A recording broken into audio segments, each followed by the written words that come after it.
लाडली की आने वाली स्टोरी के बारे में बात करेंगे जो बहुत ही ज़्यादा अब दिलचस्प हो चुकी है, क्योंकि आने वाली स्टोरी में आप देखेंगे कि जहां हॉस्पिटल में होते हैं और डॉक्टर्स यही कहते हैं कि आपको दुआ करनी चाहिए क्योंकि इसहाक साहब की तबीयत इस वक्त काफ़ी ज़्यादा अब नॉर्मल है। ये बात सुनने के बाद नाजो अपनी माँ से कहती है कि आप मुझे बताइए ना, अब्बा को हुआ क्या था, कुछ ना कुछ तो ऐसा हुआ होगा। ये बात सुनकर उसकी माँ कहती है कि ये बात मैं खुद भी नहीं जानती कि तुम्हारे बाप को आखिर क्या हुआ, लेकिन इतना मैं ज़रूर जानती हूँ कि उनकी तबीयत तुम्हारी वजह से ख़राब है। ये बात सुनकर कहती है कि अम्मी क्या हो गया है आपको, आखिर आप कैसी बातें कर रही हैं, आप जानती भी हैं। ये बात सुनकर कहती है कि हाँ बेटा, मैं बहुत अच्छे तरीके से जानती हूँ कि मैं क्या बात कर रही हूँ, लेकिन शायद तुम्हें इस बात का अंदाज़ा नहीं है।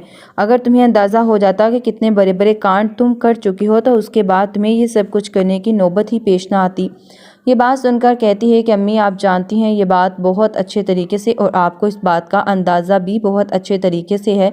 वो शख्स तो शुरू से ही हमारी खुशियों का कातिल बना हुआ है, तो आप क्यों इस तरह की बातें मेरे साथ कर रही हैं जिनसे सिर्फ मुझे तकलीफ़ पहुँचे। ये बात सुनकर कहती है कि हाँ मैं जानती हूँ बहुत अच्छे तरीके से, और मुझे इस बात का भी अंदाज़ा बहुत अच्छे तरीके से है, लेकिन नाज़ो अगर तुम्हारे बाप को कुछ भी हुआ तो एक बात याद रखना कि मैं तुम्हें कभी भी इस बात के लिए माफ़ नहीं करूँगी। ये बात सुनकर कहती है कि अम्मी मैंने कुछ भी ऐसा नहीं किया, आपको ऐसा क्यों लगता है कि मैंने ऐसा कुछ किया होगा, मैं ऐसा क्यों करूँगी, अपने ही बाप की खुशियों की कातिल कैसे बन सकती हूँ। ये बात सुनकर उसकी माँ कहती है कि हाँ यही बात तो मैं तुमसे जानना चाहती हूँ कि आखिर क्यों तुमने अपने बाप के साथ इतना बड़ा खिलवाड़ किया, क्योंकि तुम्हारा बाप तुम्हारे बारे में बहुत ज़्यादा पॉजिटिव था और ये बात तुमसे बेहतर कोई भी नहीं जानता था। आज देखो जो अपने बाप के साथ तुमने किया है, एक बात याद रखना, तुम खुद को भी कभी माफ़ नहीं कर पाओगी। ये बातें उसे अब काफ़ी ज़्यादा परेशान कर देती है, जहाँ पर अब कहती है कि अम्मी अब्बा को कुछ होगा तो नहीं।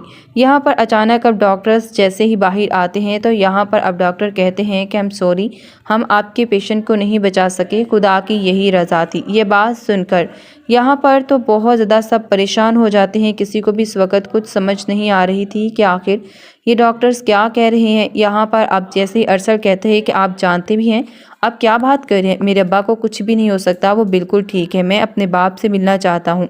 यहाँ पर अब जैसे ही ये बातें सुनता है अरसल तो कहता है और भाई आप देखें डॉक्टर क्या कह रहे हैं। उमर कहता है कि समझाओ अपने आप को, संभालो खुद को, तुम क्या कर रहे हो। ये बात सुनकर कहता है कि मैंने क्या किया है, आप नहीं जानते डॉक्टर्स क्या कह रहे हैं, डॉक्टर्स जो भी कह रहे हैं ये ऐसा मुमकिन नहीं, हमारा बाप हमें छोड़कर कैसे जा सकता है, आप खुद मुझे बताइए। ये बातें अब उसे काफ़ी ज़्यादा परेशान कर देती हैं, जहाँ पर अब कहता है कि हाँ मैं जानता हूँ बहुत अच्छे तरीके से कि ये सब इतना आसान नहीं है, लेकिन तुम परेशान मत हो, तुम्हें खुद को संभालना होगा और तुम्हें खुद को बहादुर बनाना होगा। अम्मी और नाज़ो की हालत देखो, वो कितना परेशान है। ये बात सुनकर कहता है कि हाँ। यहाँ पर वो नाज़ो को गले से लगाता है तो नाज़ो को इस बात का एहसास भी होता है कि अगर इन लोगों को मेरे बारे में पता चल गया तो क्या होगा, ये लोग मेरी शक्ल भी देखना पसंद नहीं करेंगे, ये लोग मुझसे बेइंतहा नफ़रत करेंगे, और इस बात का अंदाज़ा मुझे बहुत अच्छे तरीके से है। यहाँ पर अब कहती है कि आप खुद को संभालिए भाई, क्या हो गया है आपको, मैं जानती हूँ अब्बा हमें छोड़कर जा चुके हैं, लेकिन अब आपको खुद को संभालना होगा। ये बातें अब सुनकर तो यहाँ पर अब जैसे ही इस बाहत की तरफ देखती हैं तो इस बाहत खामोश बैठी हुई होती है। दूसरी तरफ अब्रिश अब सोचती है कि मुझे मरियम भाभी को कॉल करनी चाहिए और मरियम भाभी को ये सब बताना चाहिए ताकि वो घर में आ जाए।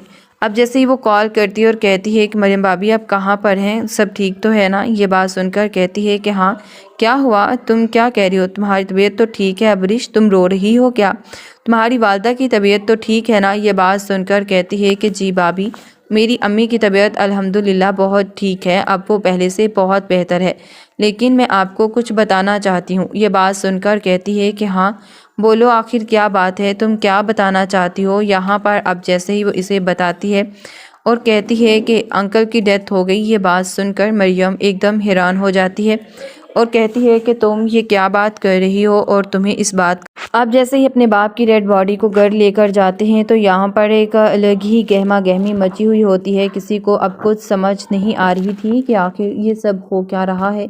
यहाँ पर अब वो बहुत ही ज़्यादा परेशान भी है और कहता है कि अम्मी आपको खुद को संभालना होगा, اگر آپ خود کو نہیں سنبھالیں گی تو نازو کو کون سنبھالے گا اور ہمیں کون سنبھالے گا؟ لیکن اس وقت جو ذہن میں سوال چل رہے تھے وہ تو بس یہی سوال چل رہے تھے کہ آخر کیسے میری بیٹی نے اپنے ہی باپ کی جان لے لی، کیونکہ یہ باتیں اب سوچ سوچ کر بہت پریشان ہو رہی ہوتی ہے صباحت، اور کہتی ہے کہ نازو تم نے اپنے باپ کی جان لے